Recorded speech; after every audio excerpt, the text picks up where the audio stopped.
خدا بہت برکت دیتا ہے بیٹیوں سے. یا بیٹیوں کو متاسفانہ میں کئی دفعہ مومنین کی خدمت میں عرض کیا ہے، بہت ناروا سلوک بچیوں کے ساتھ کرتے ہیں. بچیوں کو وراثت نہیں دیتے.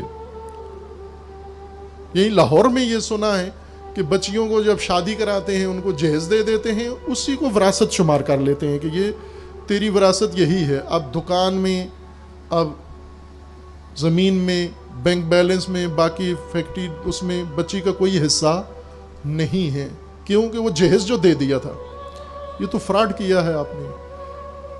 جہیز اس وقت بچی کو بتاتے کہ یہ تیرے پیسے سے تجھے جہیز دیا جا رہا ہے، تو وہ وہیں پہ روک دیتی کہ نہیں کرو. اگر میرا پیسہ ذرا ضائع کر رہے ہو، تیرے پیسے سے کھانا کھلایا، ولیمہ کھلایا، اپنے دوست بلائے اور اسراف کیا، اتنا بڑا مینیو ہوا، شہر کا بڑا محل بک کیا بچی کے جہیز سے. جہیز بچی کا حق ہوتا ہے، ملک ہے، اس کی مالکیت ہے بچی کی.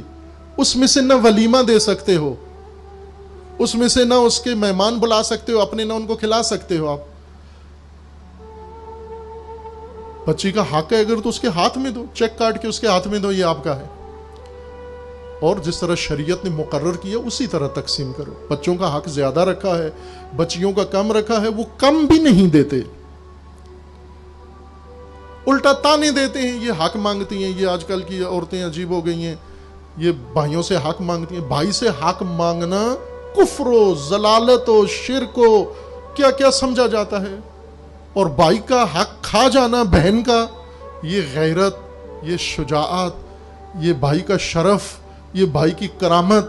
یہ چور، یہ غاصب جو بہنوں کا حق لے کے دبا کے کھا رہا ہے، یہ بڑا باعزت بھائی ہے. اور اگر بہن نے مانگ لیا تو بہن کی عزت گئی ساری. اب میکے میں نہیں آنا. ماں بھی کہتی ہے تجھے دودھ نہیں بخشوں گی، تو نے بھائیوں سے حق مانگا. اس کو اللہ نے دیا ہے یہ حق.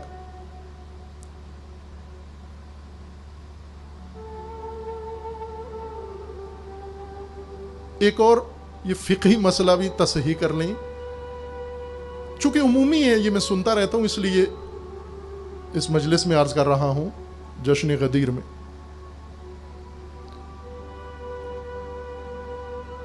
کہ بعض اوقات اولاد اپنے والد کی موجودگی میں ان سے ارث وراثت مانگتے ہیں کہ ہماری وراثت دو ہمیں. بیٹے خوب اللہ تعالیٰ نے مومنین کو دیا ہوا ہے، محنت کی ہوئی ہے، کوشش کی ہوئی ہے، تجارت کی ہوئی ہے، خدا نے بہت نوازا ہوا ہے بعضوں کو. اور جو یہ بڑھاپے کو پہنچتے ہیں، 70 سال تک، 60 سال سے اوپر ہوتے ہیں، تو ان کے بچوں کے ذہنوں میں فتور آنا شروع ہو جاتا ہے. ان کی بیگمات، ان کے سسرال ان کو اکساتے ہیں کہ یہ بوڑھا ابھی آخری وقت میں آ گیا ہے، اس کے مرنے سے پہلے پہلے وراثت اپنے اختیار میں لے لو. اس کی زندگی میں اس سے وراثت زبردستی لے لیتے ہیں، اور باقاعدہ وراثت کے اصولوں کے تحت علماء کے پاس جاتے ہیں، اور وہ علماء وراثت کے قوانین کے تحت باپ کو بتاتے ہیں کہ اس قانون کے تحت بیٹوں کے اندر وراثت تقسیم کر دو.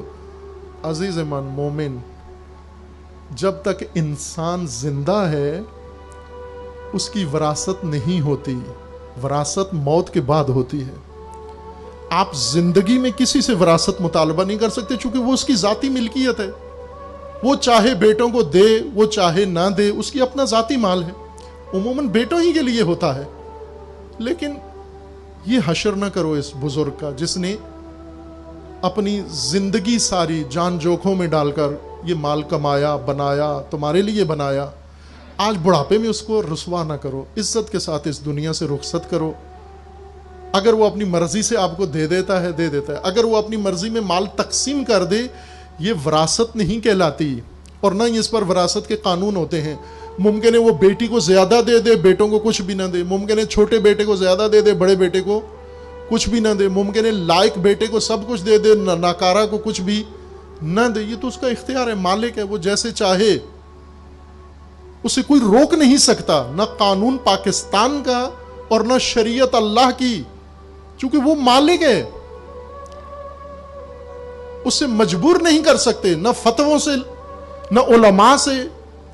لے جاتے ہیں مولوی بٹھا کر اس کے سامنے بٹھا دیتے ہیں، جی آپ مولانا صاحب بتائیے، ہمارے والد صاحب ہیں، اتنی دکانیں، اتنے بنگلے ہیں، اتنی جگہ ہے، اب ہم اس کے بیٹے ہیں تو اس میں کیسے تقسیم ہوگی؟ مولانا صاحب بھی شروع کر دیتے ہیں، بیٹیوں کو اتنا، بیٹوں کو. اس کی موجودگی میں، اس کی زندگی میں اگر اس طرح وراثت ہی اس کی تقسیم کرنی ہے تو پہلے اس کو بیٹھے ہوئے لٹاؤ، اس کو کفن پہناؤ، اس کو کافور لگاؤ، حنوت لگا کے پھر یہ فرض کرو کہ مر گیا ہے، پھر اس کے بعد تقسیم کرو، کم از کم ڈرامہ کرو اس کی موت کا، پھر کوئی جواز پیدا ہوگا۔ ابھی تو وہ زندہ ہے، سانسیں لے رہا ہے،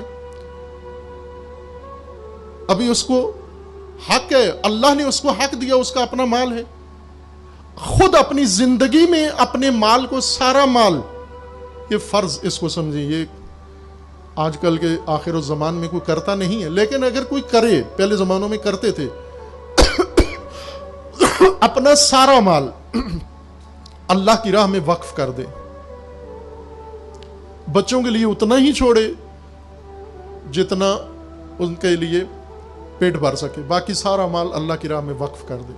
کوئی نہیں روک سکتا اس کو، نہ بیٹا، نہ بیٹی، نہ سسرال، نہ بیوی، نہ بہنیں، کوئی بھی اس کے اوپر دباؤ نہیں ڈال سکتے۔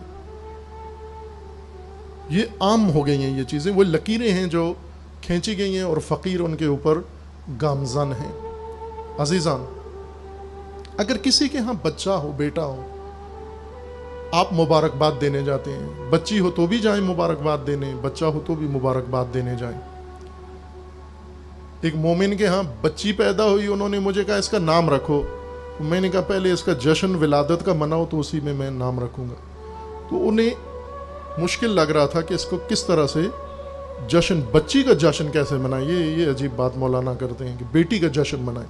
بیٹی بھی پہلی نہیں، تیسری چوتھی بیٹی، وہ جس کے سن کر ہی لوگ کانپ جاتے ہیں۔